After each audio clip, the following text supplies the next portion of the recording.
Okay, for the recording. Welcome back. We are Nagarjuna Investigators. This is June 12th, 2024. And we are still working on chapter 12. So let's gather our minds here as we usually do. Please bring your attention to your breath until you hear from me again.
Now bring to mind that being before you is a manifestation of ultimate love, ultimate compassion, ultimate wisdom.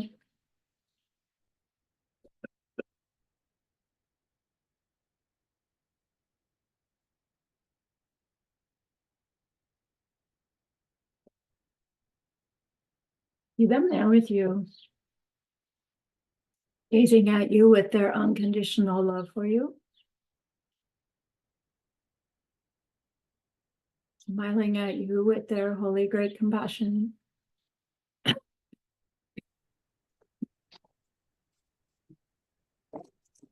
their wisdom radiating from them, that beautiful golden glow encompassing you and its light.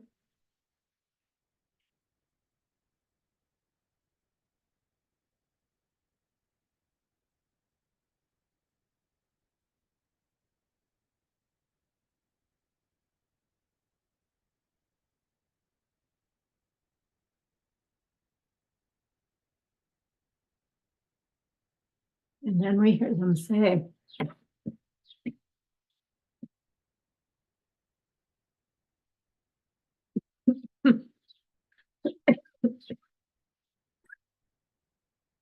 bring to mind someone you know who's hurting in some way.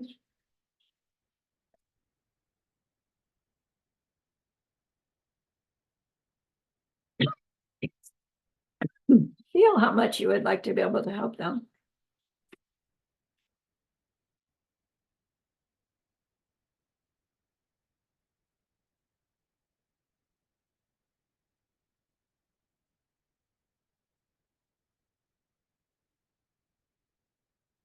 Recognize how the worldly ways we try to help fall short.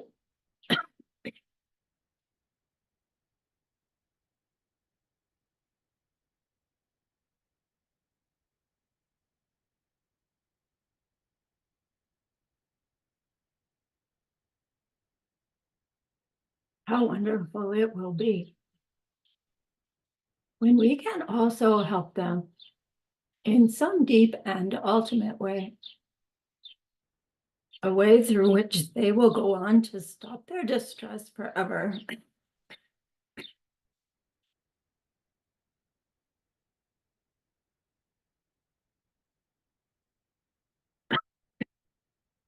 We're learning that this is possible.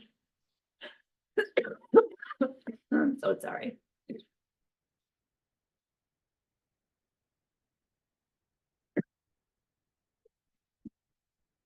So I invite you to grow that wish into a longing.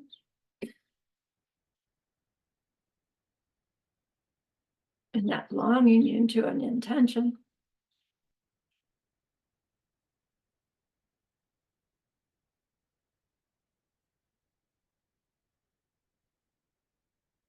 And with that strong intention, turn your mind back to your precious holy guide.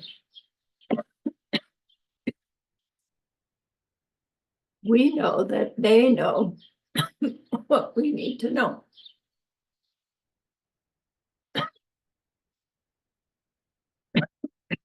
What we need to learn yet, what we need to do yet.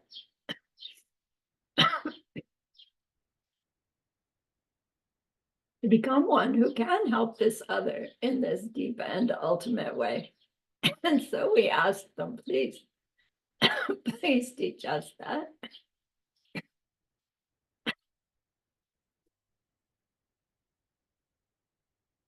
They are so happy that we've asked. Of course, they agree. Our gratitude arises. I'm so sorry. We want to offer them something exquisite.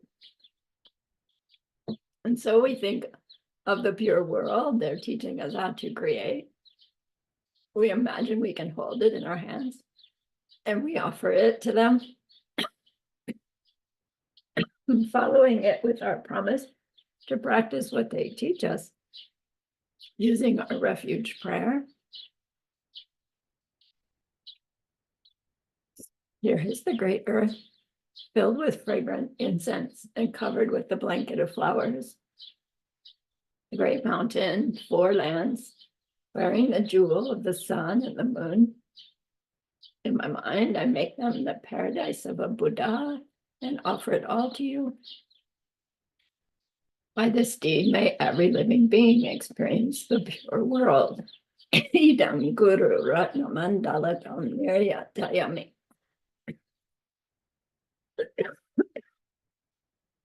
Go for refuge until I am enlightened to the Buddha, the Dharma, and the highest community.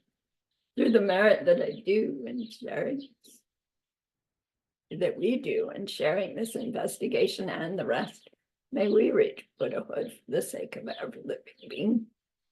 I go for refuge until I am enlightened to the Buddha, the Dharma, and the highest community.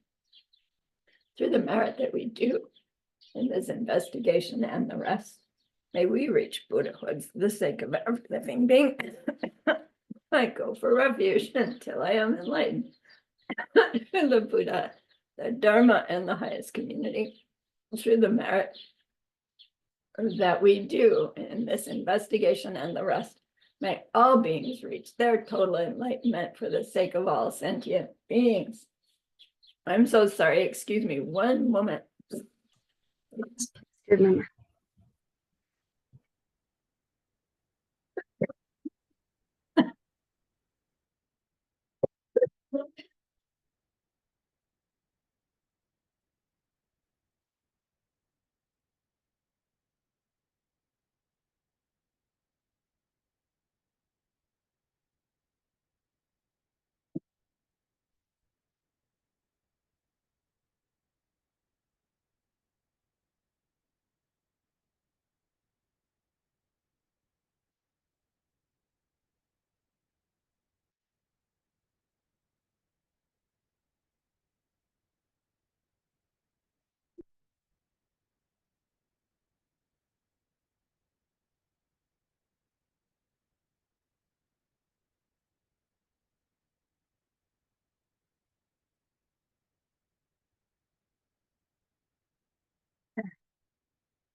I'm so sorry.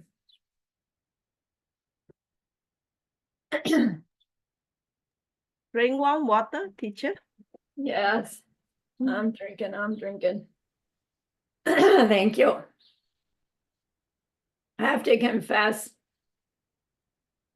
I had the opportunity to take a couple of teachings from Lama Zopa Rinpoche years ago.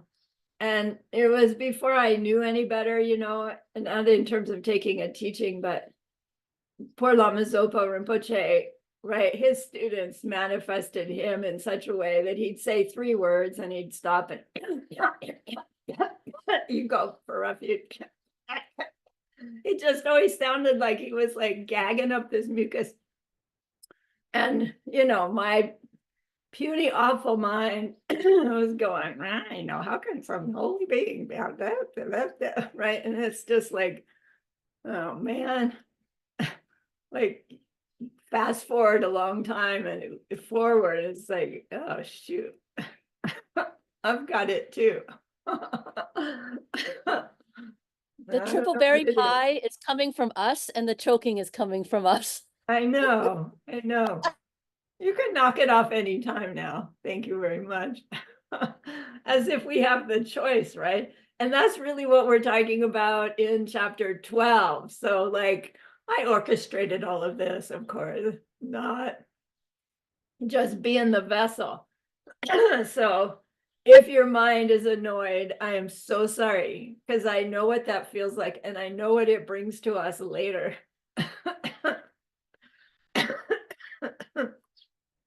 Dilemma, I just wanted to interrupt and take it over for you. Yeah, I should have given it over. I know all of you know how to lead that. Next time I'll do that. I'll just say, somebody else take this on. Yeah, because I was in distress because you were trying so hard, and I would just open my eyes and go with take the mouse over and but then you kept on going. I go, she's not giving up, but I I'm just not wanted to giving up. help. Thank you. I imagine you all had that feeling. Yes. I promise next time I'll do that. I will turn it over. All right, so I'm so sorry we've been gone again. And every time we go away and I come back, it's like I read the chapter, I have to start all over. Did we have an assignment for during Yes, we our did. Yes, we did, dear Lama. So Yeah. you were asking us to take some situations, some distress that we have in our daily life, and some reoccurring theme, something that's there every now and then or all the time. Step away from it and think about what it is that the pain or that suffering or that distress is landing on, and see if we can find the ordinary belief that is causing it. And then also you were asking us can you find the moment that the thing causing you having the distress, at what moment do you and it touch? And for helping us also to read chapter 12 again and see if there's a specific verse that resonates or makes a difference to us that we just keep going back again and again. So this was the whole and complete task that we have. Good for us. And I'd like to, invite all the others to share if there was anything that you had been thinking of or had been up to when you were reading the chapter and observing. Yay, Pauline. Teacher, everyone. Actually, my problem is for the past 1 week, I have been in and out of the house, very busy. And that's what my husband hates most because he wants me to spend time with him. So each time I come back, I see him unhappy, showing me the faces. So this is my suffering because when he is sad, then I'm sad, then he feels like he's quite, he gives me the cold shoulder, and then he's very indifferent. So I'm very sad in that sense. So I'm suffering. So when I'm suffering, I really cannot I cannot recall that everything is from seeds. So I just continue to like brood over it. But in certain moments, I caught it. But I still cannot get over the suffering feeling of he showing me the cold shoulder and everything.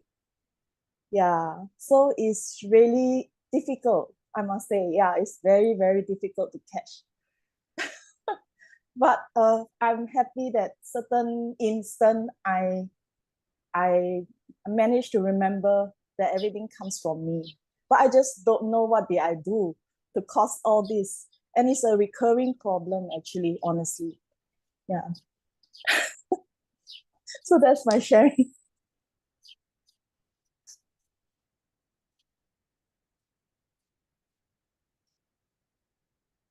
Did you have anything to say? I'm thinking.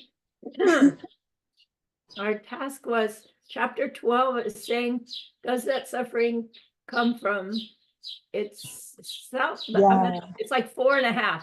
Does it come from itself or does it come from myself? Does it come Itself. from other? Does it come from both? Does it come from none of the above? Nothing at all. So we know it doesn't come from nothing at all. Yeah. We kind of think it comes from both, but let's set that aside. Does it come from itself? Yeah, we can set that aside, right? Something can't cause itself. Correct. Does it come from me or does it come from him? Right? Definitely That's come. what it's coming down to. Definitely come from me. But then again, when you say me, then I have no self, right? No self nature. So I must have made somebody suffered. I must have made somebody suffer and in pain. So I'm saying it when you say, does it come from myself? Yes, I caused it, I planted it. In that sense, it comes from me. But it's still a ripening of my seeds, right? Whatever I see. So I don't know when teachers say come from me, do you mean I planted it? Or if you say, if you put it in a way where I have no self-nature, then it doesn't come from me. So I don't know how to put it. Right. And I think, this is chapter 12 in Arya Nagarjuna's 27 chapters. So we're supposed to be digging into that kind of subtlety. Yeah. And when we say the me as the cause of suffering now, my suffering now, I can't have it without the me here now, right? But Yeah. the me here now Yeah. isn't the cause of the suffering of me here now, because those two things are happening at the same time, me suffering. Yes. So the me can't be the cause, right? Yes. And it's the But past me. I heard the recordings, the past me that planted it. it's But the my past me. hits, my past hits of my past me that planted it. So I am experiencing it only now. So Right, right. And remember that in chapter 12, the reason we're talking about where suffering comes from is because from chapter 11, it said there's no beginnings, there's no endings. And we said, wait a minute, there has to be a me here first for things to happen too. And Nagarjuna doesn't say, let's go looking for the me that's here first. He says, well, let's look at that by way of looking at the things that happen to you versus you that things happen to, the things that happen to. The argument apparently was, I do so exist because I experience suffering. That was the Mr. Kachik that went from chapter 11 to chapter 12. I do so exist because our Mr. Kachik heard chapter 11, no beginnings, no endings, saying, you never began. And our Kachik goes, I did so, because here I am, and I suffer. Yeah. So chapter 12, let's look at that suffering. It's so skillful. He doesn't say, let's look at that me. He says, let's look at that suffering. And like your point right now is the major part of chapter 12, really. to zoom in on the me that we think we are, that is some kind of always the same me, even in the face of the changingness that we know that we are, right? We're so schizophrenic in here. You know I'm changing every moment. I know I depend on many factors. And all that changing and all that many factors makes me. And I'm me, and I'm me, and I'm me, and I'm me. And I'm here, and then things happen to me. Right? That's what chapter 12 is trying to look for. That me that's here, that things are happening to. Right? That Pauline that gets home and you're there, you walk in, husband gives you cold shoulder, right? You suffer, he suffers, and our Kachik me, self-existent me, is like, oh, this is so unpleasant. And our Kachik wants to blame somebody else because our self-existent me does not want to recognize that there's no such thing, right? We're looking for the non-existent, self-existent me. And if you were to sit down with your Mr. Kachik me on your sofa and say, you know, you are a non-existent, self-existent me, that would go, yeah, I'll show you how non-existent I am. Wow, you know, some nasty thing's gonna happen. But you really could never get them there because there's no such thing. But doesn't that leave you just like, wow, there can't be no such thing because my husband gives me the cold shoulder every time I go out and get busy with things that don't include him. He gets jealous. Well, teacher, not really. This time around for a few days, actually, teacher Suka and some Indonesian friends are here, so I'm like quite busy with them. That's part of it, and also because I'm going on a trip, so I have some errands to run. And sometimes when I come back, he's nice. that proves to me that it's not coming from him, because he can be nice. Right. So thank God. Right. Thank goodness for that. Thank God. But our point is still looking for the me, not the you, Yes. Pauline, you know, but the Yes, me inside there, whose automatic reaction is, well, what's it going to be today? You know, is he going to be nice or is he going to be nasty? Yes, I was You worried. know, right? In Yeah, him, from him. I blame him for being possessive. Right. I have to blame someone. Right. He's so possessive. Yeah. Yeah. Very Yes, true. Joanna.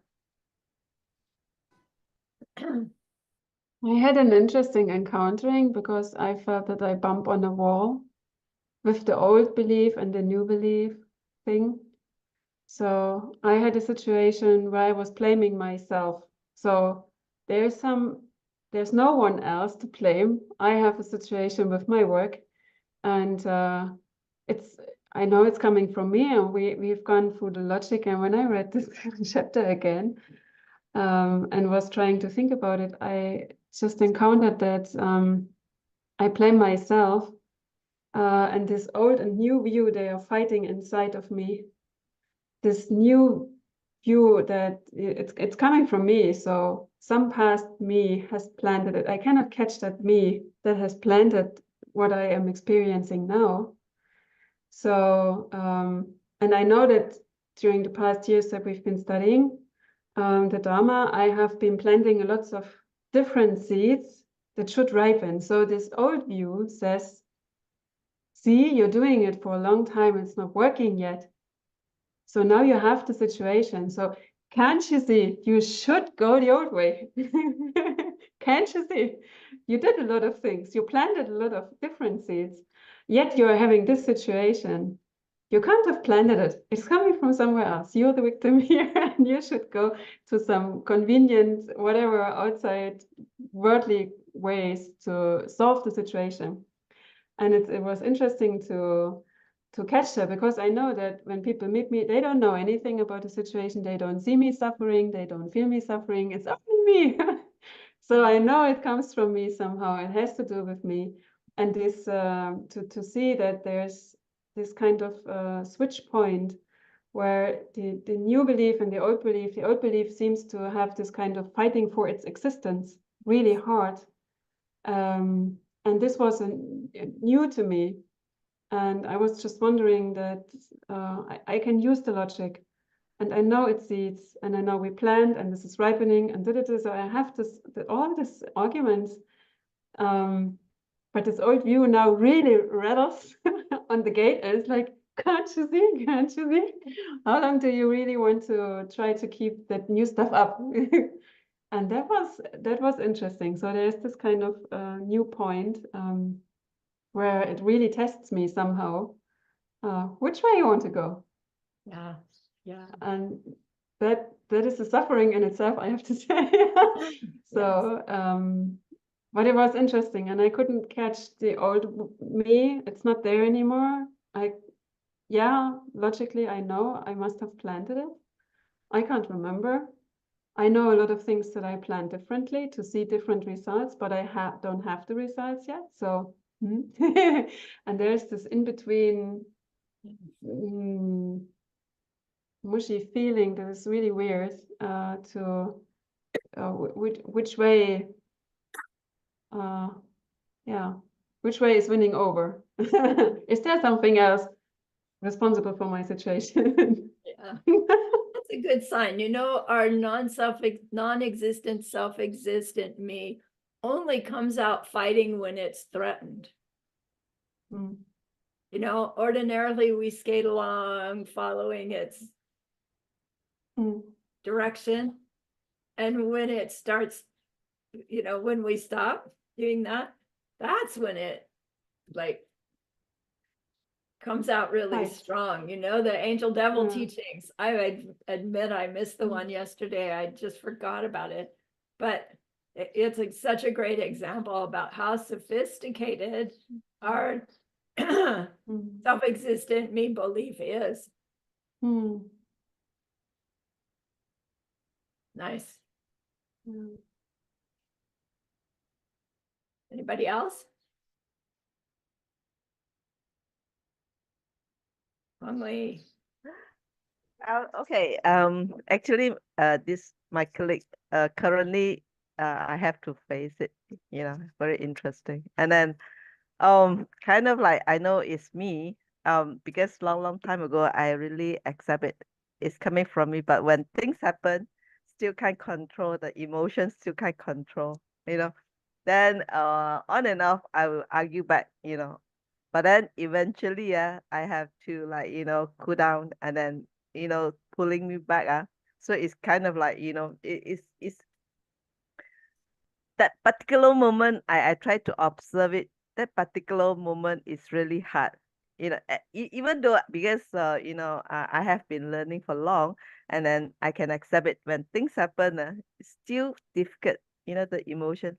And then especially when I argue back, and then that particular moment I have to pull back is quite difficult. But then eventually, after that, I have to cool myself down, and then okay, focus on myself, that kind of thing. But I can see that, because it's getting better and better. Yeah. Yay. Yay. Yes, Elsie. Okay. For me, my case was I've been experiencing like disappointment this close about 10 days. I keep feeling that the people whom I have sort of made appointments with, made dates with, suddenly at the last moment they tell me, oh, I can't make it. Oh, I've got something coming on. Oh, I've got a meeting to attend. And I said, what's happening? Then I no, just feel disappointed. And then it got me thinking, why am I not in their priority list? We have made appointments, we have set dates.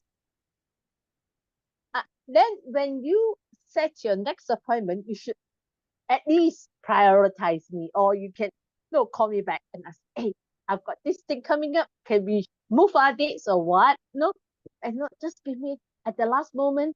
I send them a reminder. Hey, see you later. Then they say, oh, I forgot. I couldn't make it. That was a really flat down. Then today, I was talking to my seat partner. We had a session today, and then I was telling her about this, and then she was telling me, hey, I'm having that same issue. And I talked to somebody else, and they tell me that it's me that did not prioritize things.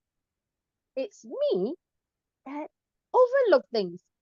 Like, what's my priority? Like for me, my priority would be Ken, my husband, or my mom.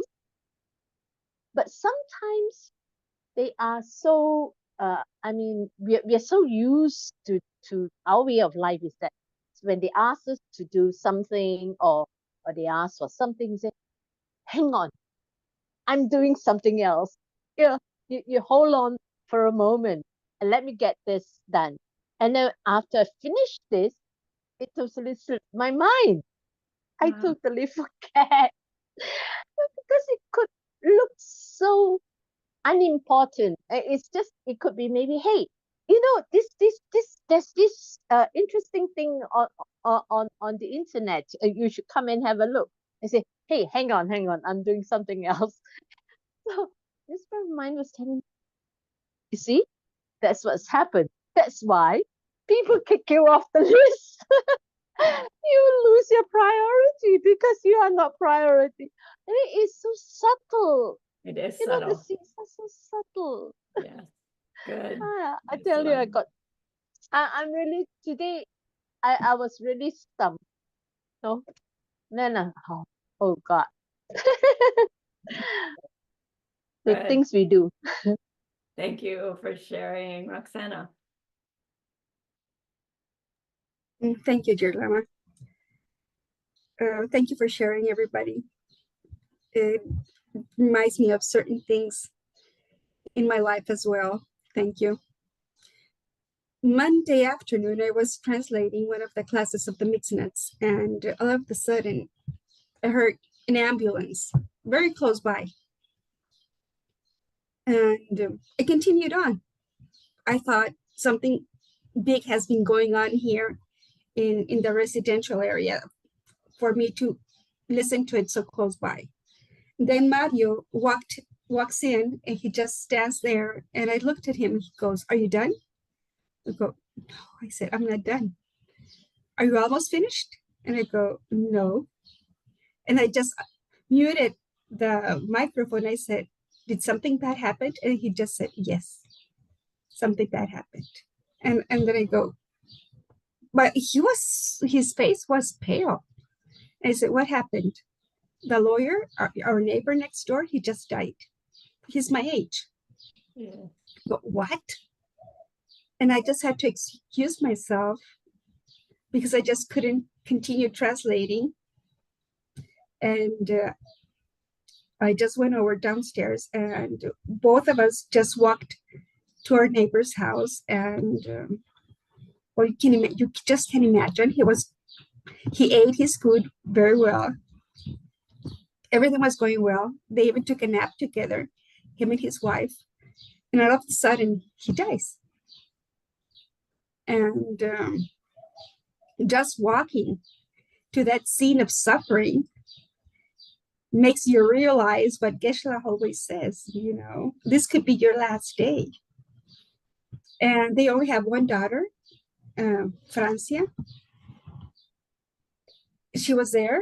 She's not married. She's still living with him. She's one of my daughter's age. And not having words to express, just hugging them and letting them know that you're there.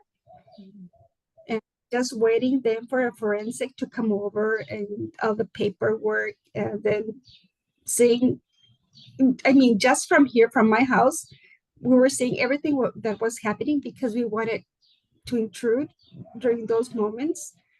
And yesterday, when I was at the funerary parlor, we went during the morning. We stayed there for a couple of hours. All I did was do Tonglen, and I thought, there's nothing more that I can do right now. And this is kind of the suffering that you do not expect to have in a normal day while you're translating mixed nuts, or what you're doing during the day, and just gives us an idea of the subtleties of life, how seats immediately can shift in our lives, and we're not even prepared to do that. And that really shook me up, Right. because he was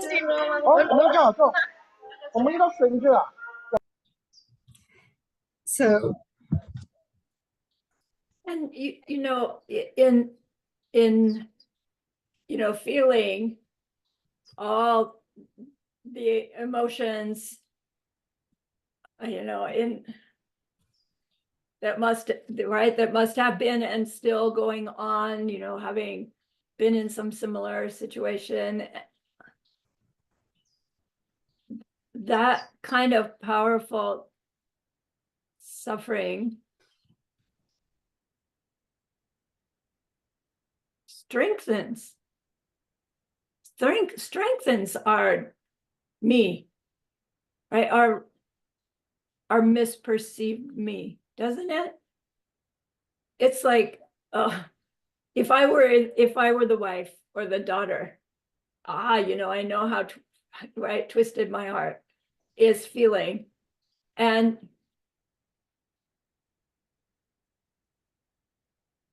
it's my pain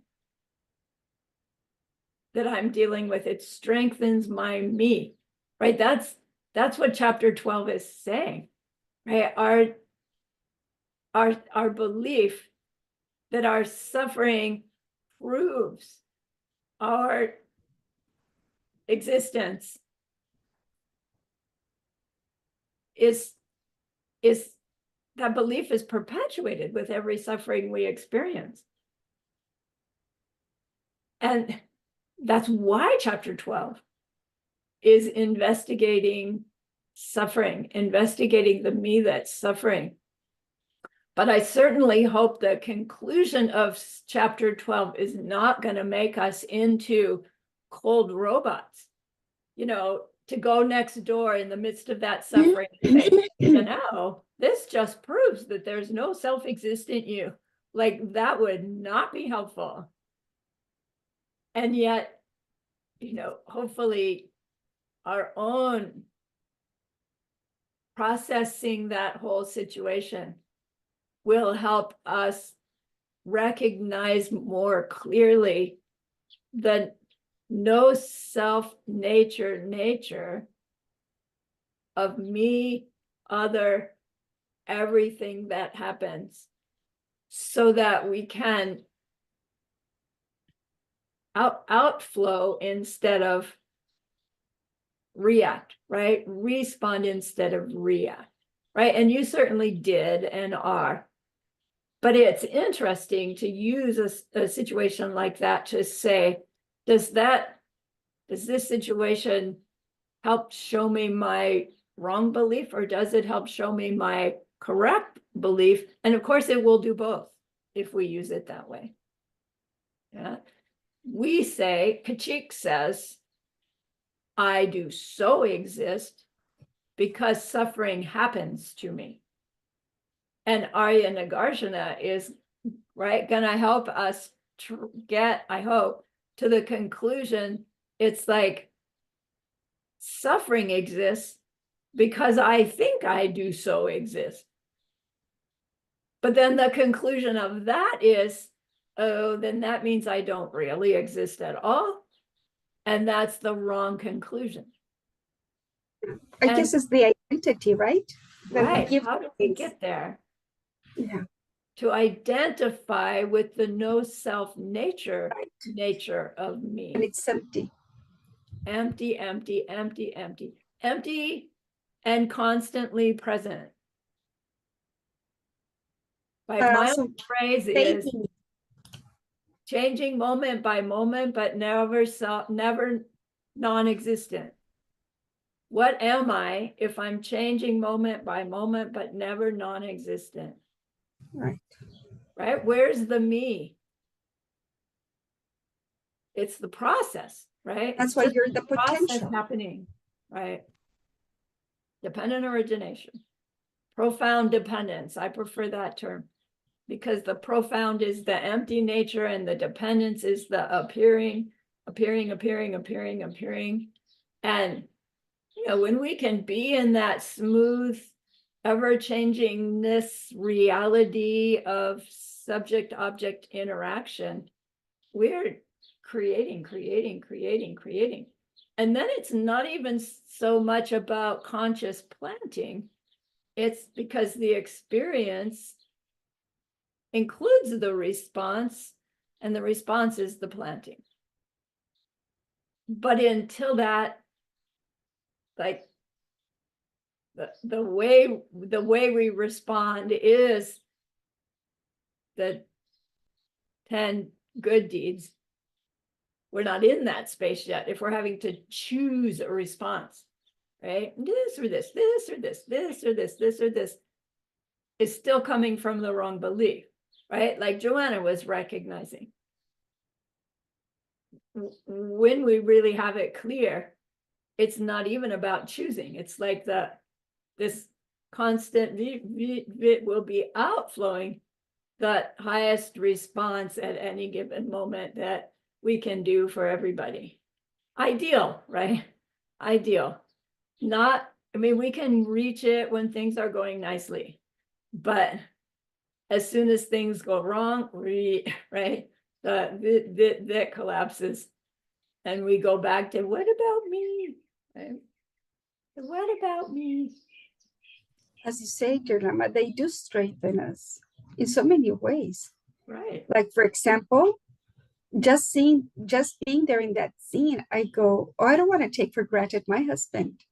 Right. I'm really grateful to be waking up next to him and to have him here. Right. And I do regret, and I did the 4 powers. So sometimes in the past when I would be upset, oh, I just wish you weren't here. You know, that could mean so many things. Right. And just open more our heart, our compassion, our love to others, because as she said yesterday when we were there, she goes, I'm hopeless without him. I can't do anything, but we need to help her, you know, Right. go through this. So I know. My heart.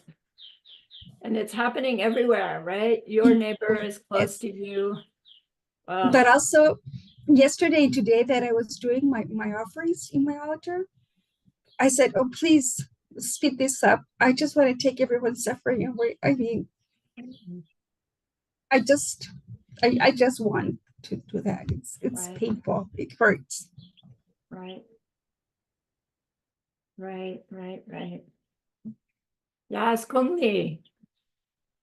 Oh, yes, teacher. I have one thing to share. Actually, you know, this one is I myself I try to practice this one, and then the anger. Last time I used to do it, you know, outside. Because I do find problems to solve. You know, if let's say I find myself, you know, I have something, maybe to me is a problem, then I go and purposely find it and then go, and then anger is one of the things that I try to, and then initially when I practice it, I try to do it, you know, outside my friends, you know, outside people, because I don't have to see them during night time, because you know I can say that, you know, I don't want to see him or her. I can choose.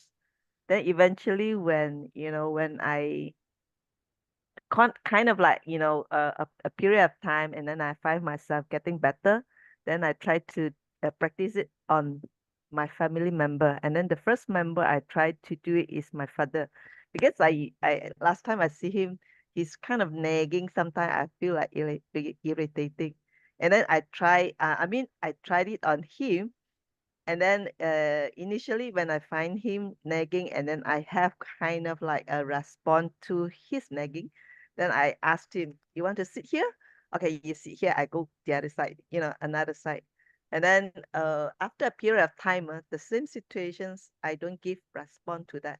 And then I know that, you know, it's okay already. And then after that, when he says something, I won't give him response. And then I find, okay, this one is clear. And then I find another target to do it on that, you know.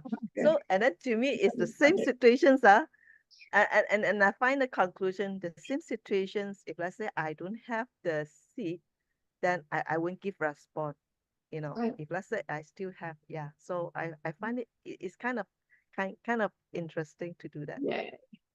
Okay, great. So let's get into our text again, shall we?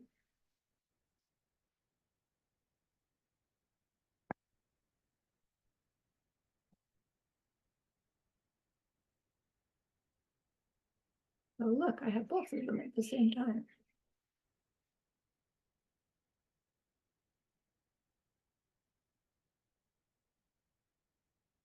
Let's start with our usual opening to honor Geshe Michael, since we don't have the rest of his verses. And Sarani, come on, how do I do this? May I say something, Lama? Pretty Okay. fast. Okay. Yesterday's the Angel Devil debate was amazing. Please try to see it if you didn't. I don't know if it's in YouTube or where there is, Yeah, but it's I know. it's exactly what Lama Sarani has been teaching us, and it's chapter 11. Okay, so it's really fun how Geshe teaches it, because Yeah. he's really excited. I mean, in full energy. And Yeah. it's like Venerable Gail said yesterday, oh my God, he's like in a very high-speed train when he's talking. Wow. So fortunately, we had the transcript that I was able to translate before being live yesterday, because nobody would have kept up with any translator would have kept up. So please listen to it. Look I for will it. find it. Yeah. Yes. It'll be on the ACI website soon, I'm sure. Hopefully. Okay, Roxana, you're at the head of my screen there. Would you read the opening down to teenage boy, please? Yes, thank you, dear Lama. Okay, translation by Geshe Michael Roach in 1952. Opening. Here I have made a song for you, on the very root of the middle way, which I call wisdom. In the language of India, this text is called Prashnanama Mula Madhyamaka Karika. In the language of Tibet, it is known as Umat Sewe Sikler Jepachara. In English, we call it wisdom, a song on the road of the middle way. I bow down to my nurturing, the glorious gentle voice in his guise as a teenage boy. Thank you. Vivian, 1.1, please.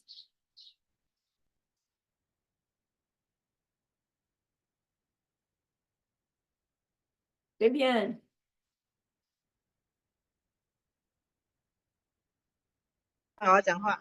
Yes, teacher. Now, 1.1. I bow down to that highest of teachers, to the fully enlightened one, who teaches us to reach that peace where our fantasies about how things exist are put to a final rest. Thank you. Joanna, 1.2. Thank you, dear Lama. I bow to the one who taught us that things happen in dependence. Nothing ends and nothing begins. Nothing stops, but nothing ever lasts forever. Nothing comes and nothing goes. No two things are different, nor are any two the same. I hope this is making more sense by now. Elsie, 1.3, please. Thank you, Lama. Nothing grows from itself. Nothing grows from something else. Nothing grows from both. And nothing grows without a cause. There is nothing at all that grows at all. So really, chapter 12 is using this statement about suffering, but remember, it's really about the me that my suffering proves exists, right? The wrong belief that my suffering proves that I exist instead of the other way around. Me existing ignorantly proves suffering. Okay, so I want to get rid of, all right. I'm going to stop share for a moment because I want to get rid of this one and have only the other one, and I'll try.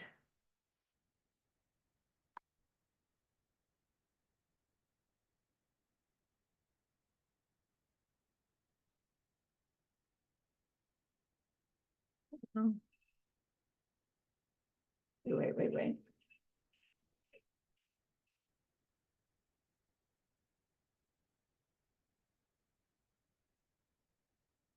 Knowing my.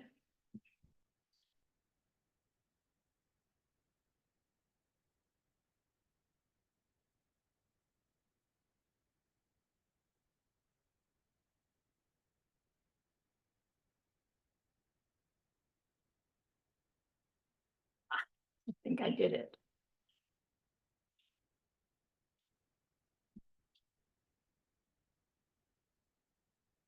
Right, we have chapter 12 up there.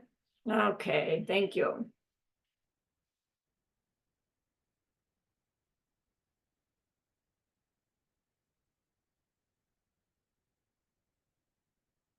Lama Christie calls chapter 12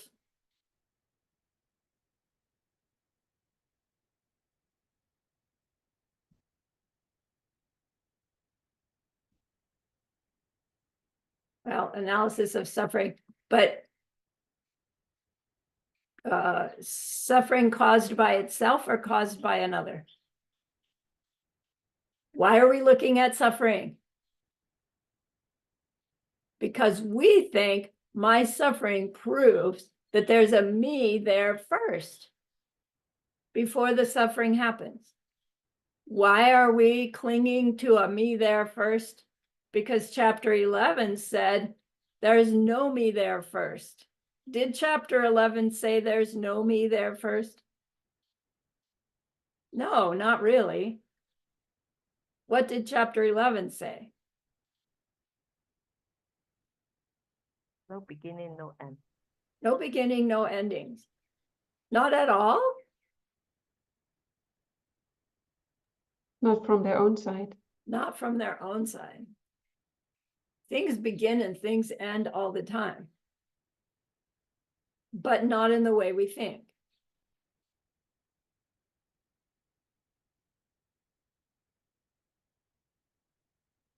I am so here before things happen to me. Are you getting it? I have to be here for something to happen to me. Highest worldview. Does anything happen to you? Yeah. But why? Because my seeds ripen. That thing happening to me. Which me is there when that thing happens to me? The one that was already there? No, something else was happening to that one. Which one's there when something's happening to you? None, because it's not happening to you, it's happening from you. It's so hard. All right, so let's try this again. Chapter 12, verse 2, 12.1. Janet, please get us started here. Some say that suffering is caused by myself. Some say it's caused by another. Some people say it's caused by both. And some say it comes without a cause. But believing in any of these is mistaken. Nagarjuna's response to I do so exist because I'm here before my suffering comes to me. Goes, okay, let's look and see where that suffering comes from.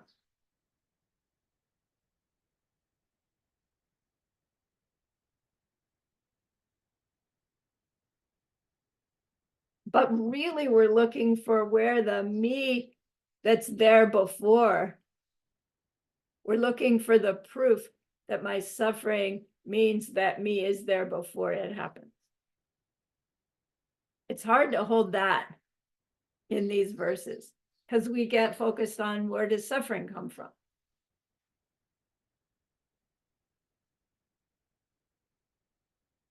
Righty, Kongli, this is 12.2.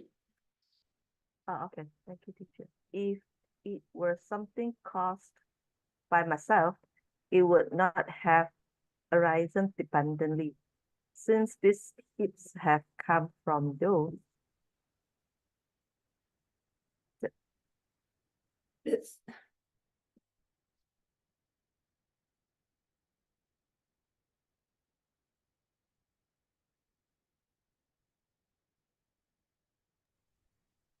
Can hear?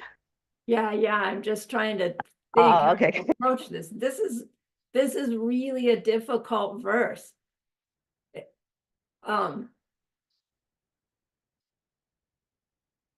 Let me think about this. So, right, high school would say my pain does come from myself. Right, it's my seeds ripening. It does come from me. So, and Arya Nagarjuna knows that. So he must be meaning something else here. By if something were caused by myself, it could not have arisen dependently. But if you recall, the term rangxing in Tibetan, I don't know what it is in Sanskrit, could be referring to the suffering. If the suffering is caused by itself, it would not have risen dependently. That makes sense, right? Suffering can't. So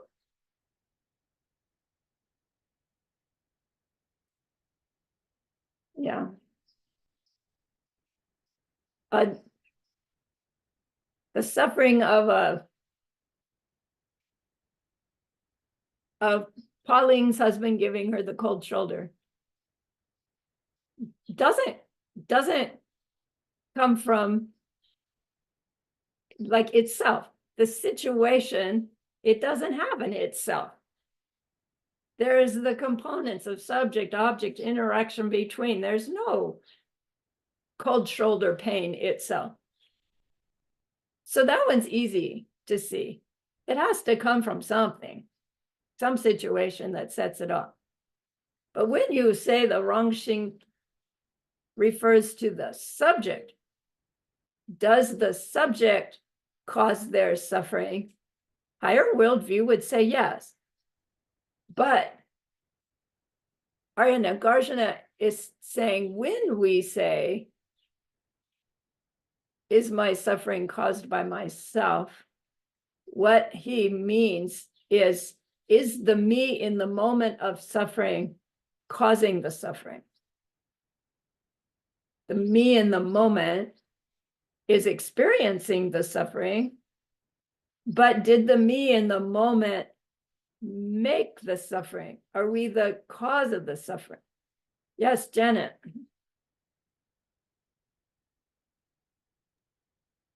So the video, like Geshe Michael puts out these short videos, and the one this week was about tragedy, that you should celebrate when you have tragedy. And then he sees it as a form of purification, and he experienced it, I guess, as purifying pride. So when he has tragedy, he purifies that particular mental affliction. And it's for me too, because the gossip is it's being superior, which is a type of pride. So he sees that it's a celebration to feel that, because you have an opportunity to purify some mental affliction Nice. in that. I mean that he said it straight out. Tragedy, pride. Right. Good. Nice.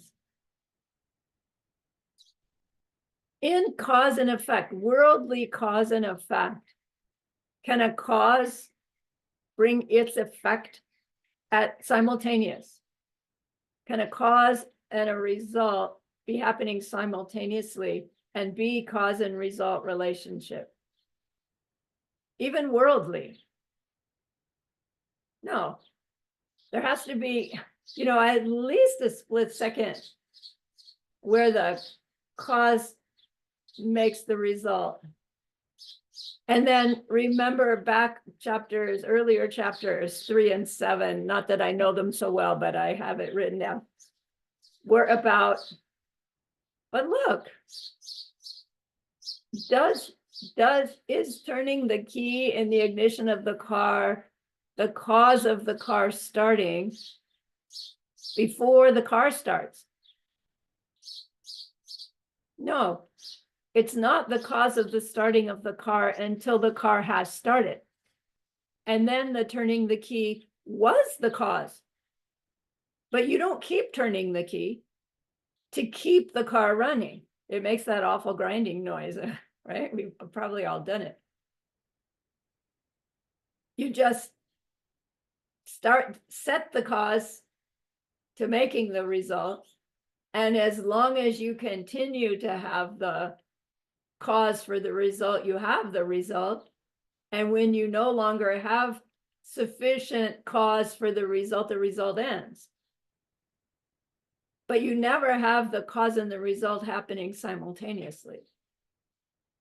So in this chapter, he's saying, so can the me having the suffering now be the cause of the effect, my suffering now? No, because the cause and the effect result would have to be happening simultaneously, and they're not. But do you feel your own critique? I feel my own critique going, yes, I am suffering in the moment. I am there and I am suffering. But it's like by the time you have that pain, the you that's feeling upset from that pain is a different you than the moment before. And then the moment after, you maybe still have the pain or maybe you don't. The you is different moment by moment. So which you is it that's causing that pain? You could argue, well, like the key that turns on the car, until the car is started, the turning the key wasn't the cause, and then it becomes the cause. So once I'm having my suffering, then the myself having the suffering is the cause of the myself having the suffering. Myself having the suffering is the cause of the myself having the suffering because I have to experience it. But by the time I have, that's all done. Arising dependently means something depends on something else. Ultimately, what does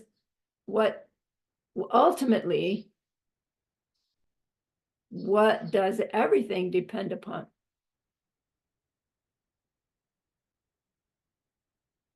Projection, right? Karmic seed ripening. But that's only half the story.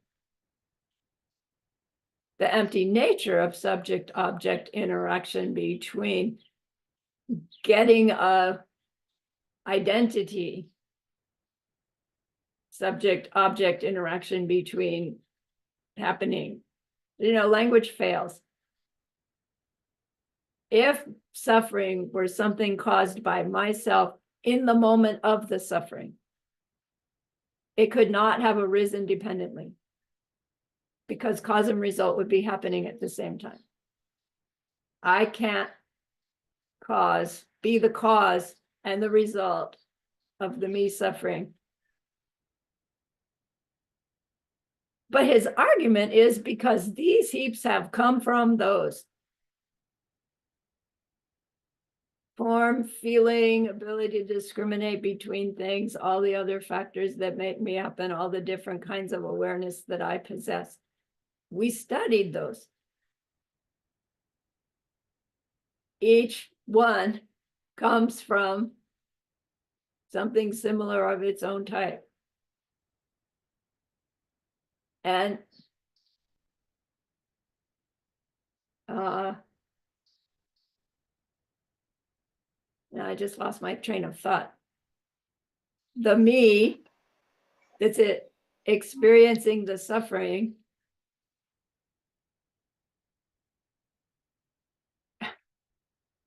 is the heaps carrying on.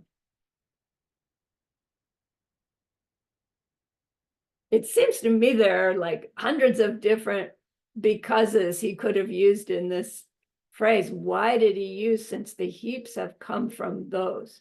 These heaps have come from those, meaning those heaps from before. My heaps come from heaps from before. Because they're stained with ignorance, dear Lama. Right. That's why Good. we continue this suffering cycle. Right. Good.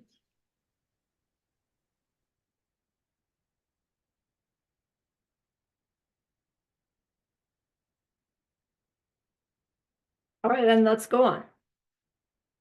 Let's take a break. Sorry, I went 10 minutes through our break. I'm going to leave my recording on. There'll just be a pause recording.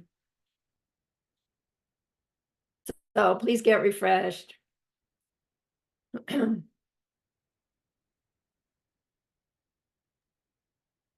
I ask a quick question? Please. So the new goal is to try to hold an emptiness meditation for 20 minutes, and this is meditation in general. And then is it also, because they also say in the 7-point mind training, you look at everything like a magic show in between. So we do the emptiness meditation, and in between, everything's a magic show. That's the goal? Well, it's The goal. a starter goal. Okay, it's the goal. It's maybe a goal. Maybe. It's the beginning goal. Okay.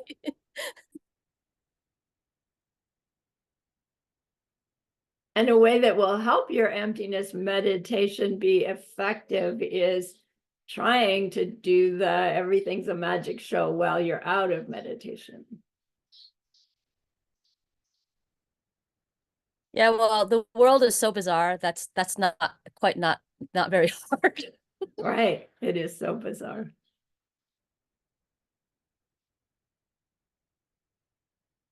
Can I ask dear Lama a question? Yeah, Certainly. about emptiness meditation, for example, such meditation when we're thinking about emptiness of ourselves and we are trying to find where is me, and we are on this emptiness meditation, and then we can like think about the pen story and remember that when there is a pen on a table, like it's nothing, it depends on the observer, and then we return to the emptiness of ourselves. And is it right and is it good to practice like such meditation, like as the best understanding as it could be, like emptiness of me, and you are sitting in such meditation and trying to perceive that there is nothing else, nothing that doesn't come from my seats, and you are like trying to understand what is this emptiness and how long is it okay to sit in such meditation, so not to develop dullness in our mind. Right, right.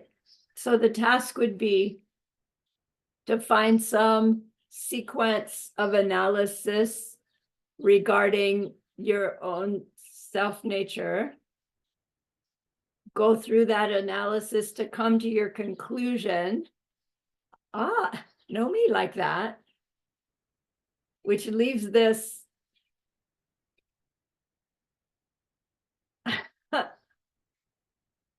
no words for it. And it's like you hit the pause button.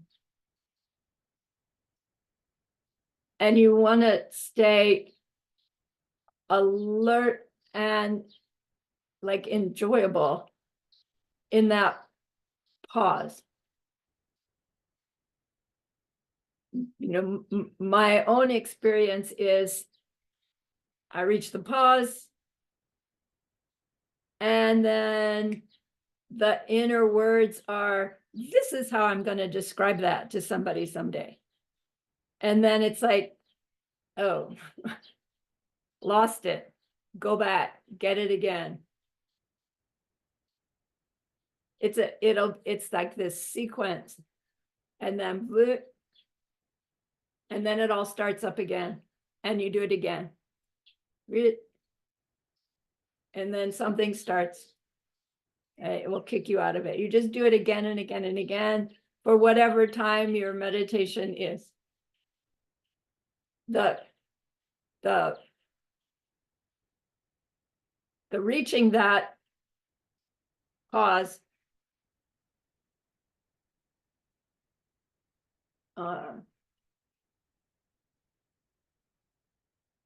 can be really pleasurable, or it can be really scary, and it can be anywhere in between. You know, it can be just blank. When you're getting it right, more clearly accurate, it will be this sense of like, wow. And so you want to stay in it. But commonly, as you're getting close to that accurate, that part of you that still believes in my own nature is going to feel threatened. And it's very common to hit a wall of fear that kicks you out. So each time you reach that blank and then you come out of it, it's worth like just taking note. What kicked me out? Oh, it was the noise in the room. Oh, it was, you know, I don't know, doubt or something. Or, oh, I thought I was going to disappear. Try to identify what kicked you out. Don't necessarily work with it at the moment. Just go back to the analysis that got you there and drop into it again. And then afterwards, you know, outside of meditation, you look at, what is that wall that I hit? Is it fear? Is it doubt? Is it sleepiness? Is it, right? And then you work with it in that way.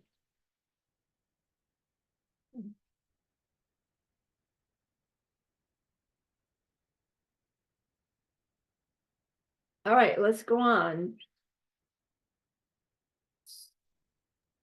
May I ask a short question on Okay. your last sentence? How Certainly. to dissolve. So if you can figure out, is it fear, is it doubt, what is it? How to work to dissolve it, to you know, to get over. So then you work karmically with, if I have fear of, you know, Oh, okay. the threat of disappearing. Anytime I cause fear in another, I'm contributing to my own fear. So you cross the street so you don't scare the flock of birds. You know, you step big over the anthill so you don't scare the little ants. You don't swat at the mosquito, even though you're not going to smack it. Just don't scare people. Yeah, you work karmically from those. Oh, okay. Yeah. Thank you.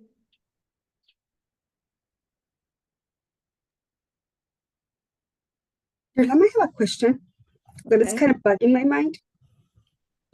This person reached out for me from far away place, from the other corner of the earth, okay? Worried about a person who lives in Mexico City. And honestly, I don't have any relatives in Mexico City that could help me out reach out to this person, Berta, with whom I work very close.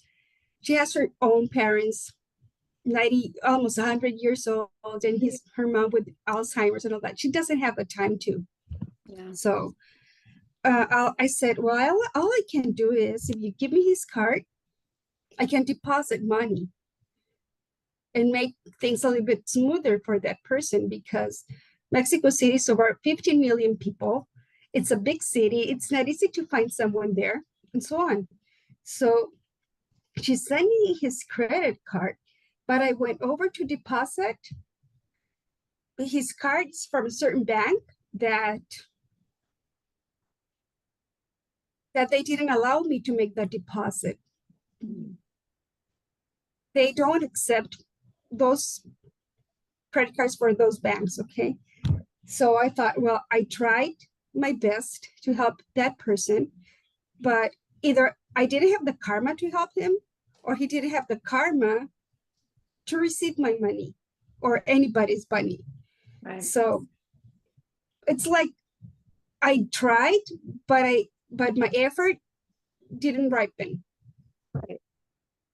Right. So what can I do there? Mhm. So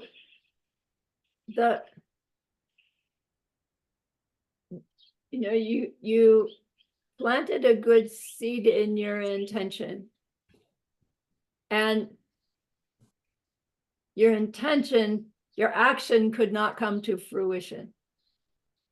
Right. So one would think, well, okay, that's a ripening of when I somehow was an obstacle to somebody else's trying to bring something to fruition. And, I just burned that off, and I'll try harder to pay attention to whether I'm obstacling people or not. And then in terms of trying to help that person better, in the moment, you did the best that you could. And if he saw that as an obstacle, those are his seeds. And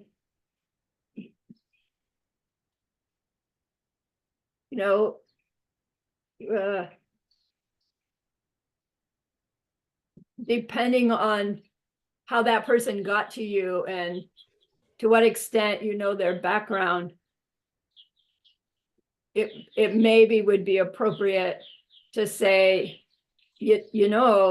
we're experiencing obstacles to what you want to achieve. Is there some place where somebody's having obstacles that you could help them achieve what they need, and that'll help you achieve what you're looking for?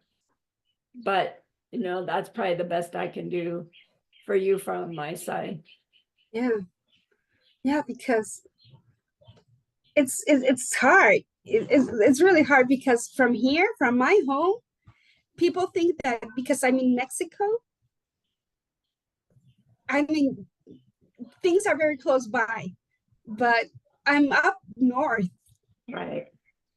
almost 2.5 hours by plane to Mexico City. In Mexico City, she tells me that his light got cut off, the electricity bill. He couldn't pay the electricity bills, and she goes, "Can you fix that? Can you call the company?" And I go, "They don't need. It's a huge city. Right. They won't go immediately. It's not a small town." Right. But that whole experience shows us that how all of our minds work, right?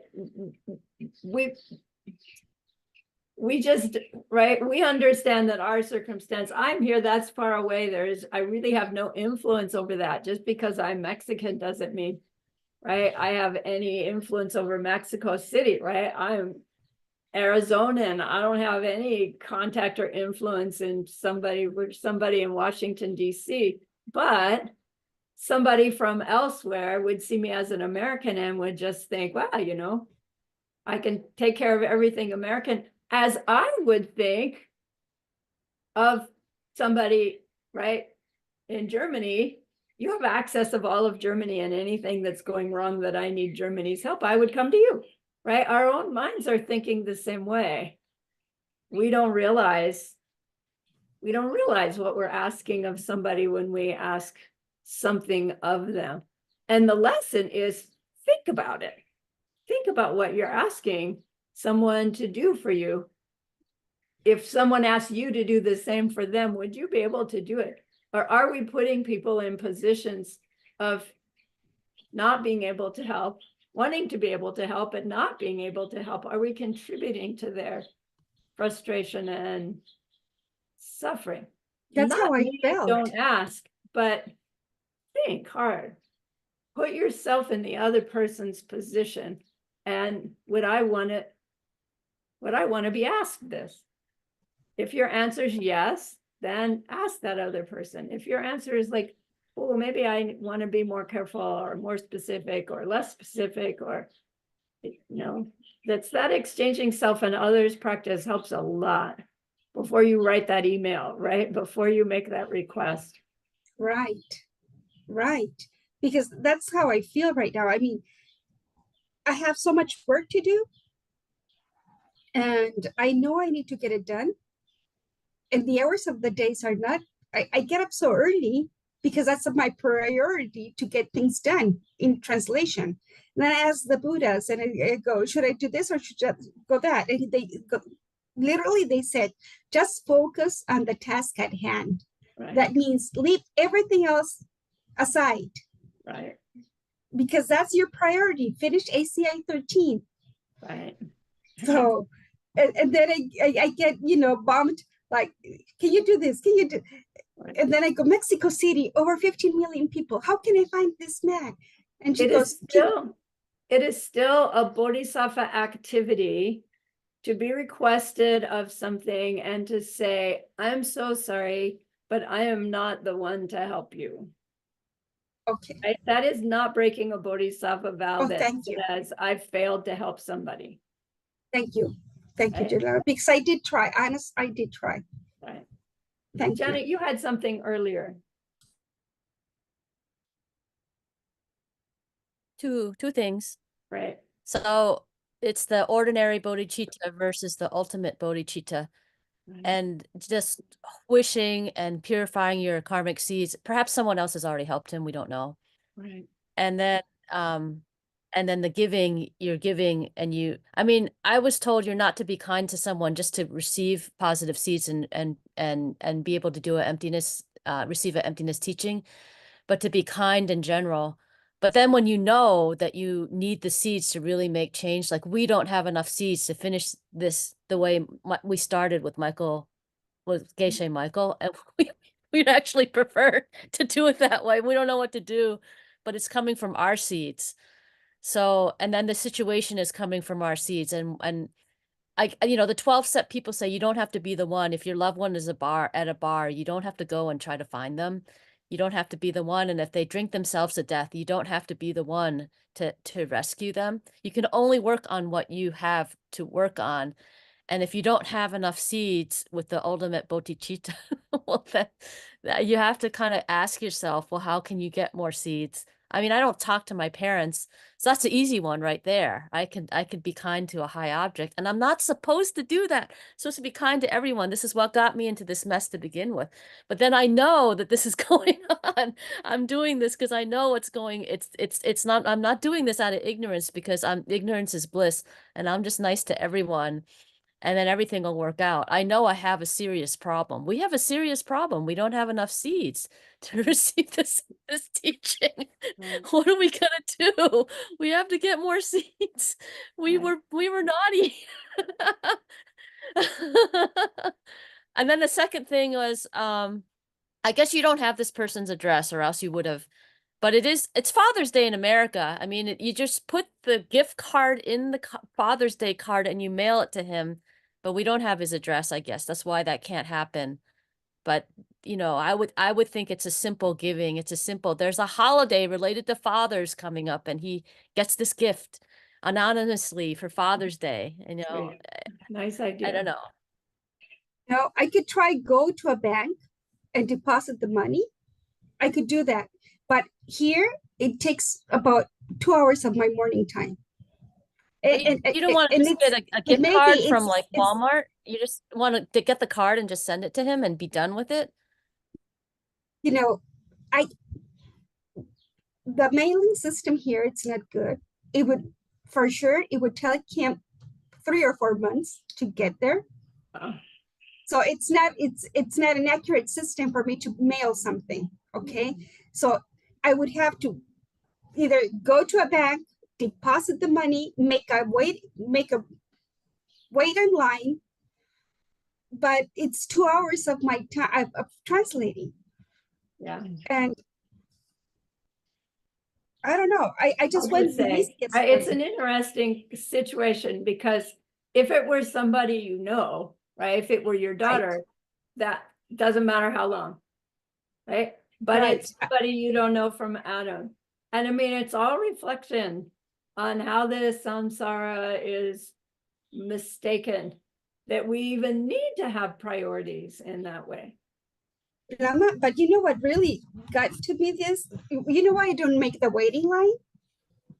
Because she said that this person, he lives in a very wealthy neighborhood, that he's embarrassed for his neighbors to know that he's bankrupt, that he's got this very nice, beautiful house that he's planning to restore when he gets money to turn it into an Airbnb. Yeah. And I go, okay, so what part of the movie am I here in this new comedy or whatever you want to call it? Exactly. You know, exactly. what role am I playing? I Add can, them to your prayers, right? yes, And go back to your translation. right. Yeah. Okay, so let's carry on here. 12.3. Who hasn't read? Claire, would you read for us, please? Thank you, dear Lama. If that is something other than this, and this is something other than that, your suffering would be caused by another, and another would be caused by this. Oh, that's clear as mud.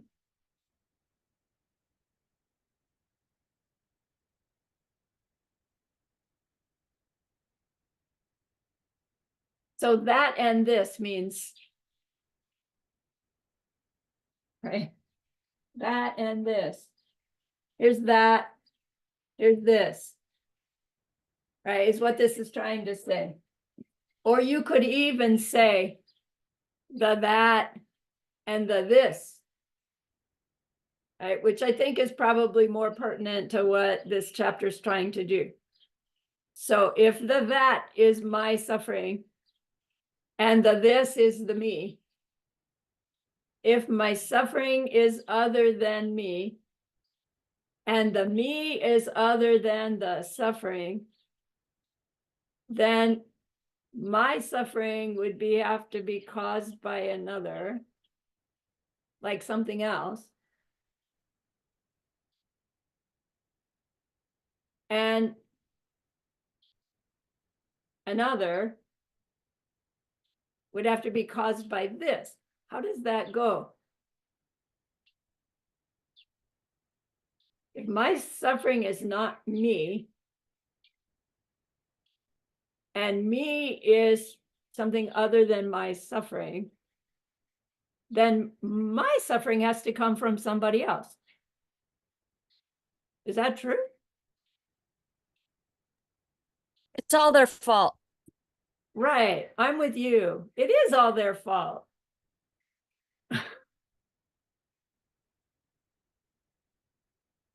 But how can it be their fault if I'm experiencing it? How can I experience it if it's not their fault? Why would I give myself pain?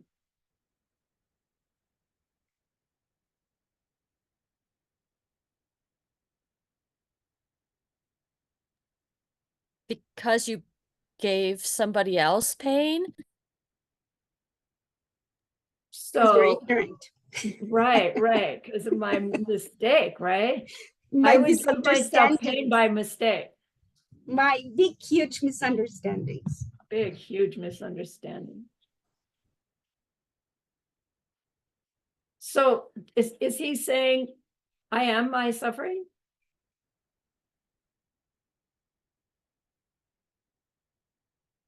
I am my happiness?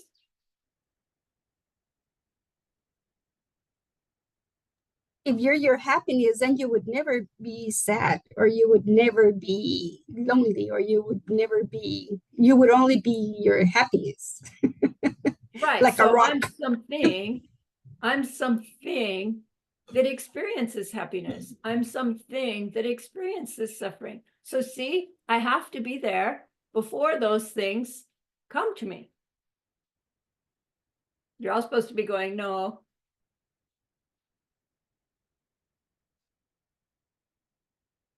But I have to, otherwise I'm the same thing as my suffering. Simultaneously. I'm sorry? It's simultaneously. Simultaneously. Well, aren't I simultaneously being me and being in this class, having this experience? Isn't the me having this experience and the experience the me is happening simultaneously? Well, the class happening is a ripening. The me sitting in class, I mean, the me is also a ripening, the me from now. So they are different ripenings that happen at the same time. So I could have a Dilemma, ripening without a but if subject I, side. Wait, let me continue on with Joanna. So Okay. you're saying the me that's here is coming from seeds, and the experience that I'm having is coming from seeds, and they're separate seeds. So you're saying the experience I'm having is happening without a subject side, because the subject side is different seeds than the object side. No, it can't be separate seeds.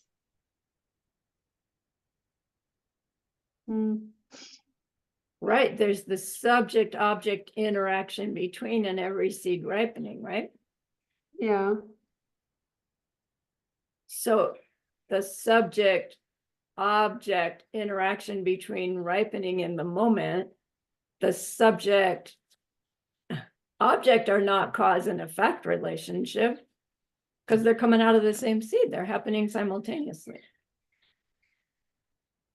So if it appears that what's happening is that the subject is causing something to happen, the appearance of me turning the key to start the car is happening, but the appearance of me turning the key to start the car as cause and effect is coming out of the seed planted from before, when my subject side saw myself help somebody achieve some cause-result relationship. I helped somebody do something that made something else happen. So I see myself turn the key and the car starts. It appears to be cause and effect because the cause and effect is coming out of the seeds. Yes, But the ignorance the cause part and of the effect seed. is really the seed ripening. So now, is the seed ripening a something other?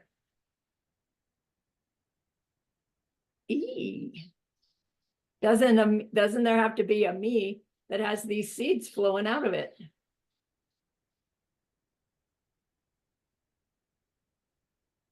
Well, if we think of the mind stream as this long spaghetti noodle, Yeah. so the subject side, the object side, the interaction, the ignorance, which I'm planting the seeds with, they are all in the spaghetti noodle. They all are the spaghetti noodle. And this Otherwise, is there's a spaghetti noodle there for those yeah. things to happen too. And we're back to the same problem. and rear back, yeah. So not existing from its own side, but to make it clear that there's this, or at least for our mind, possible to grasp somehow the idea that it's unique to one person, and that I'm not in one moment Joanna, and the next moment I'm Janet, and the next moment I'm Roxana, or whatever. Right. So to make sure that it's my past me that has, for me now, planted the seed. Otherwise Janet would have also be able to plant seeds in past for me for future, whatever. So Right. mm.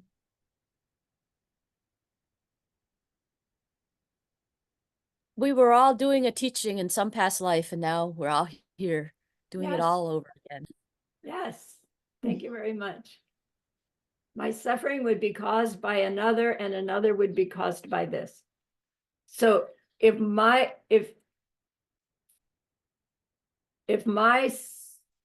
suffering is caused by, okay, so if my suffering is caused by it being too hot, then the being too hot is established by my suffering from it. Otherwise, it wouldn't be too hot. It would just be hot. If I'm not suffering from the heat, then it's not too hot. My suffering from the heat makes it too hot. Without my suffering from it, it's just hot.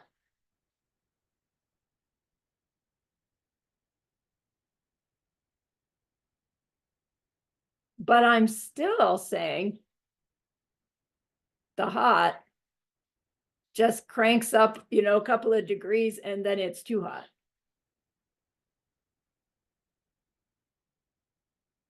So he's saying we can't blame something else for the suffering that we have. Let's see if he does more on, can suffering come from another? Because, right, we have the 4.5. Does suffering come from itself? Does suffering come from myself? Does it come from something else? Does it come from both me and something else? Does it come from nothing? No, not nothing, right? But we've got these three we need to look at. 12.4.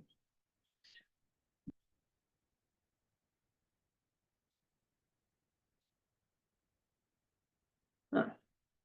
Who hasn't read? Pauline, did you read yet? Not yet, teacher. But teacher, I totally don't get 12.3. I don't either. That's why we're going on. Okay. Okay, 12.4. If I'm the person who causes the pain, who is the person I've given the pain?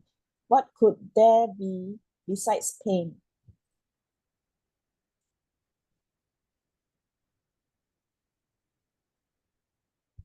So apply self-existently here. If this me that I believe is there for the pain that comes to, if I'm the one who causes that pain, then who is it that I've given the pain to?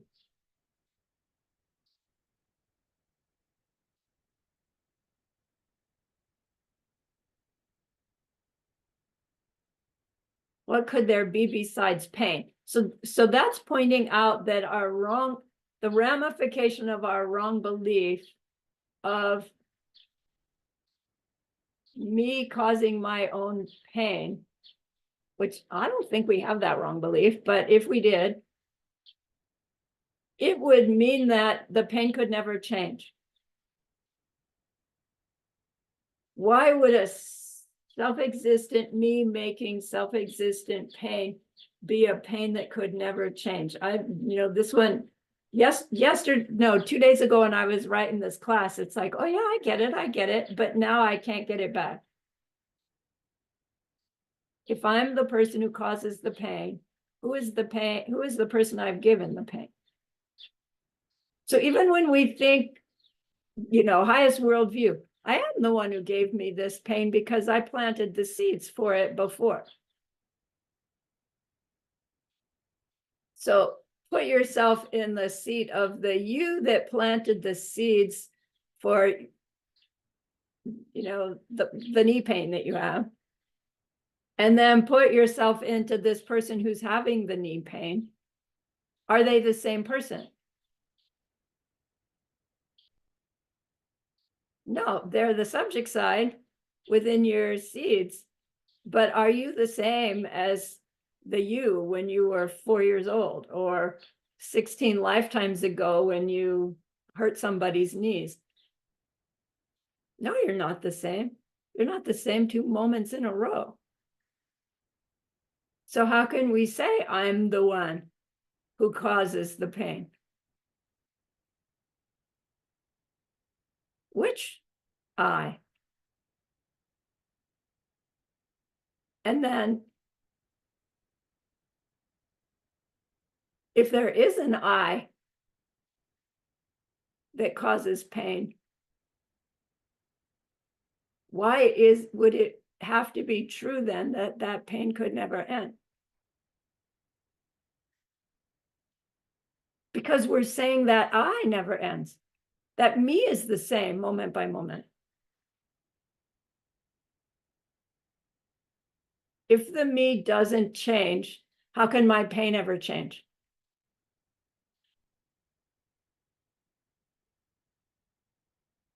It seems silly because we think, well, of course I have pain because I'm changing. And then we say, of course I'm here before the pain comes to me. He's pointing out that you can't have it both ways. It's inconsistent with experience. This is so hard. Yes, Joanna. When I'm reading this verse, my mind goes to the teaching where Geshe Michael says, functionally we are one. So the person I'm giving some suffering by my behavior is coming from me. So that's when I hurt someone, it plants a seed in my mind. So there was this riddle in my head trying to figure out, but if I do it intentionally, then it will definitely bring suffering. If I didn't do it intentionally, then for me it's the question, if it didn't hurt the other one, well then there is no pain, no suffering. If I did something not intentionally that caused him suffering and I don't know it, am I then still planting suffering for me? It's like I got hung up on there. It's like, okay, dead end. But for me, it somehow always goes to the other one and me. We are kind of, they come from me anyway. So whatever I do, it will bring me joy or suffering. So that's why good behavior or good, I mean, like things that are good for others will bring me also good results. And if I hurt someone, it will hurt me in the long run. But then there was this thought of, but sometimes I'm not aware that it might have hurt. I didn't do it intentionally. Is it then still suffering? Bringing suffering? Now, that's what I mean? one. There's that teaching that says if a fly inadvertently flies around a stupa, they make merit. And it's like, a fly doesn't know that's a stupa.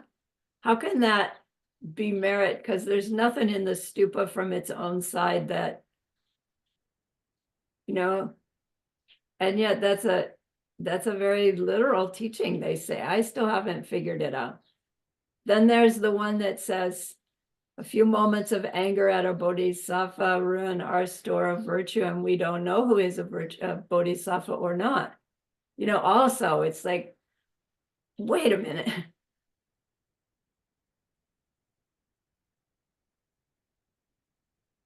So I don't know what to say about your question. If in our mind, like our choice, making choice of response based on what will this be like when it comes back to me is the best that we can do. We don't do the thing so that that will come back to me. We make our choice based on how, right? If it would be nice or not nice when it comes back. But there's so many subtleties to even things being nice or not nice that we don't, until we reach some level of clairvoyance and then eventually omniscience, we really don't know all the details. And so we use the guidelines to help us make the choices, to grow the goodness, to reach the point where we can see directly how to help people with what to take up and what to give up. Yeah. So we do the best we can. Yeah. Thank you. Kongli, your hand was up for a while. Yeah. Actually, for this paragraph, teacher, the first sentence, because if I am the person who caused the pain, because this is normally what we say. We used to say that we plan everything ourselves and then we get it. And then the second sentence to me is like the past me, plan the present me, to me. And then the me now will plan the future me. So this one, to me, this sentence is interpreting in this way. I don't know whether it's correct or not. So to Well, me, then it is like that. why then do they say that if that's true, the pain could never change? Because if let's say we still planting the bad seed, so it will not change unless we change the source, we start to plant good seed. Then only then we can see the different scenario. Okay, so if we continue to cause the pain will continue. Yeah. I mean, yes. Okay, I'll buy that. Don't know if that's what Arya Nagarjuna had in mind, but I like that Yeah. explanation. Okay. Thank Maybe you. later. All Yes. right, we'll Thank see. you. Thank you. Roxana. Oh, thank you, Jordana.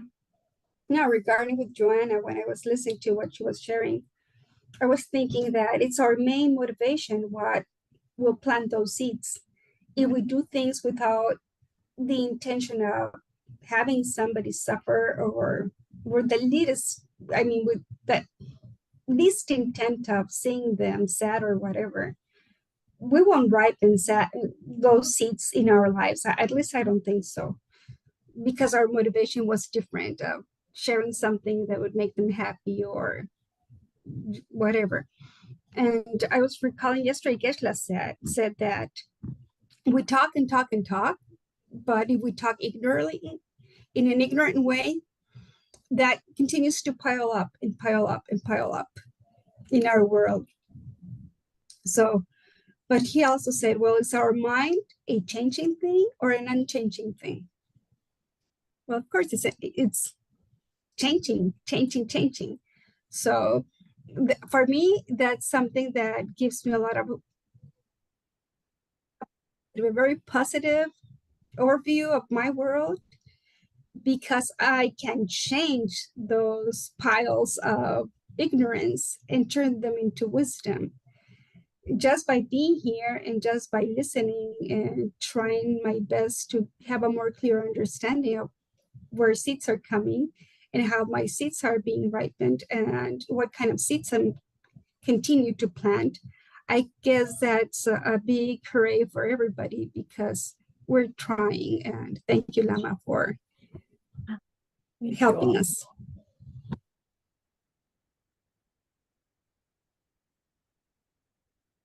Yes, Pauline.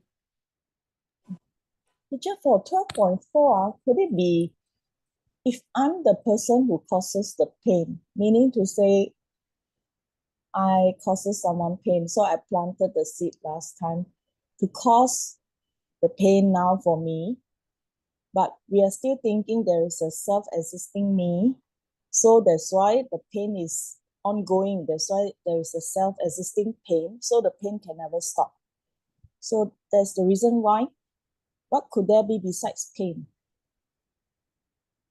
So this sentence, I think, is saying, since I'm the one who planted, I gave somebody pain, and then I'm receiving my present moment, now me is a self-existing me, still suffering from the pain. And the pain is ongoing because it's a self-existing me, and the pain should be ongoing because it's a self-existing pain. Is it possible? Yeah, so if there's a me that exists independent of the pain, and then there's a pain that exists independent of me, and the me independent of the pain is experiencing that pain that's independent of me, then there's nothing that I can do to make that pain stop.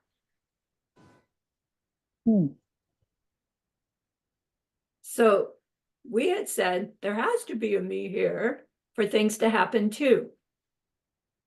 Well, if there's a you here, that pain that comes from someplace else lands on you, then there's nothing you can do to make that pain stop.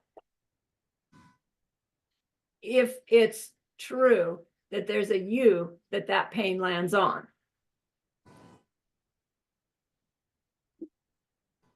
That's inconsistent with experience, right? I'm a bit confused already. Pain stops. We do stuff. You put a heating pad on your aching knee and it feels better. Pain does change. No, I mean, if we view it as a self-existing me, and then a self-existing pain, then the pain will always be there. That's what I mean. Right. So Right, no matter what we do. yeah. So But that's not how we experience things. Yeah, obviously. But I mean, is that what the sentence is trying to say? I think so, except it's not saying that. If I'm the person who causes the pain, who's the person I've given the pain? That's the future me. That means I'm the person who causes the pain. I planted the seed to cause someone the suffering. And then now, who is the person I've given the pain? So now I'm the future me that is having the pain now because I caused someone pain in the past. So if I view myself as a self-existent me, and then now this pain is self-existing, the pain should be ongoing. That's what I mean. Right. If I'm the same person who made the pain as the person who experiences the pain, then the pain can't change either. If I'm not changing, then it can't change. Yes. Is that what he's saying? That's what I think he's saying. So he's still working on, does my pain come? Am I the cause of my pain? Because our Kachik says, no, I'm not. I'm here already. And then that suffering comes at me, comes to me. Well, if that's true, any suffering that comes at you is independent of you. And so there's nothing you can do for it to stop. You'd have pain all the time if you have any pain at all. But you don't. Pain comes and goes. So how can you be there for the pain to come and go? I don't know. Micah Cheek says that's how it comes and goes because I'm here for it to come and go on to. And he's trying to say, no, but that's inconsistent. This chapter is really hard. Ali.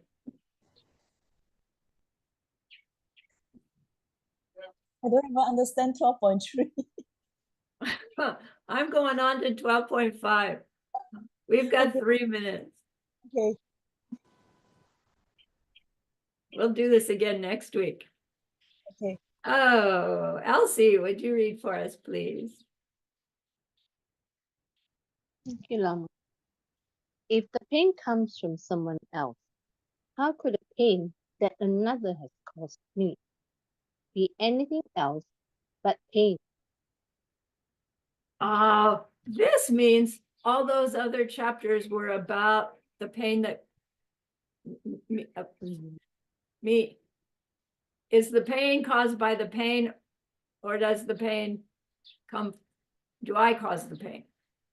So maybe that's a clue now that we know all of those chapters were about it, not chapters, verses were about the me being the cause of pain. The me now that's experiencing the pain being the cause of experiencing that pain. Maybe that'll help us for next week. This one says, if the pain comes from somebody else, how can it ever not be pain? Why would it ever stop? If the pain comes from somebody else, we again have no power over it. How could a pain that another has caused me be anything else but pain? When we're thinking self-existently, they did that to me. Does that mean that pain's going to be there forever? No. It stops as soon as they stop doing what they're doing. Lama, but isn't it, I'm sorry. Can we make that happen? Isn't it here the husband in the kitchen? Yeah. If the unpleasant husband in the kitchen is there from their own side, it doesn't matter what we say to them. Oh, honey, I love you. Oh, honey, I hate you. It doesn't matter. They're mad from their own side. They're going to stay mad.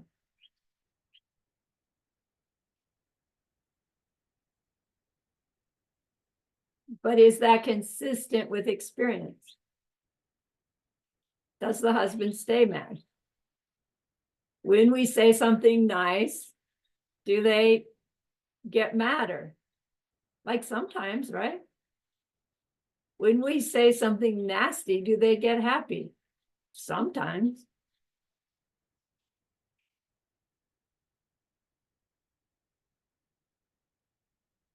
If the pain comes from something or someone else, independent me, independent them, they land this suffering on me, how's it ever going to stop? But it does stop.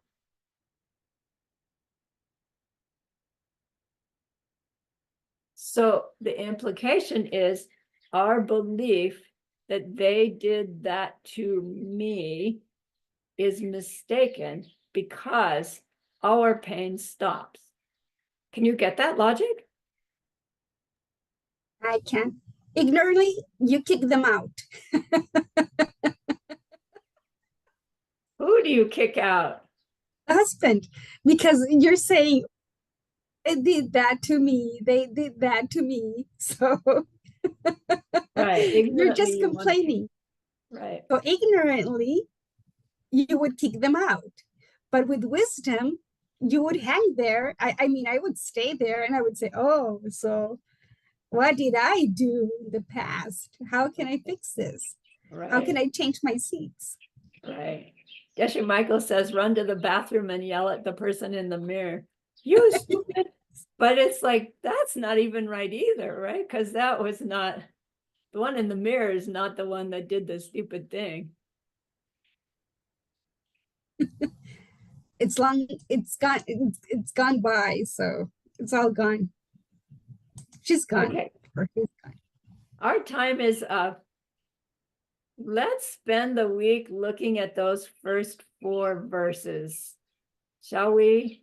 Let's crack this nut of why is it that if I'm a me that's here and I make my own pain, that's not possible in the world of our experience of where our pains come and go.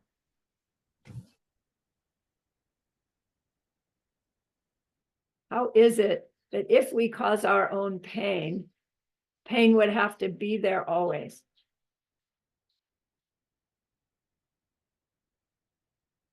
So that we can see that the me that's there first can't be there first. That's what we're trying to get. How is he showing that to us? I'll work on it again too. And then we'll do it as a summary and we'll get on to the rest of the chapter, I promise. Well, almost promise. All right, remember that person we wanted to be able to help. Even though we're still feeling confused about this, our very effort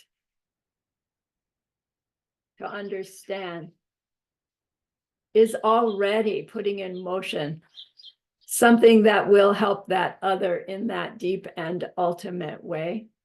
And that's an extraordinary goodness. And we had fun doing it, I hope.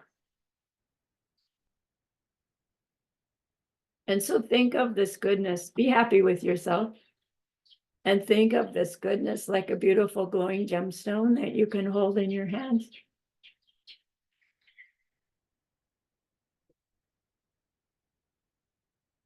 Recall your own precious holy guide. See how happy they are with you. Feel your gratitude to them, your reliance upon them. Ask them to please stay close, to continue to guide you, help you, inspire you. Ask them to plant a little insight into these verses into you. I'll ask them to do that.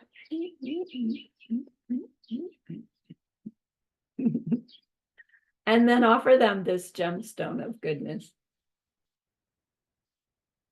See them accept it and bless it. And they carry it with them right back into your heart. See them there, feel them there. Their love, their compassion, their wisdom. It feels so good, we want to keep it forever. And so we know to share it. By the power of the goodness that we've just done, may all beings, here we go again, complete the collection of merit and wisdom, and thus gain the 2 ultimate bodies of merit and wisdom. Use those 3 long exhales, and I'm going to quit talking.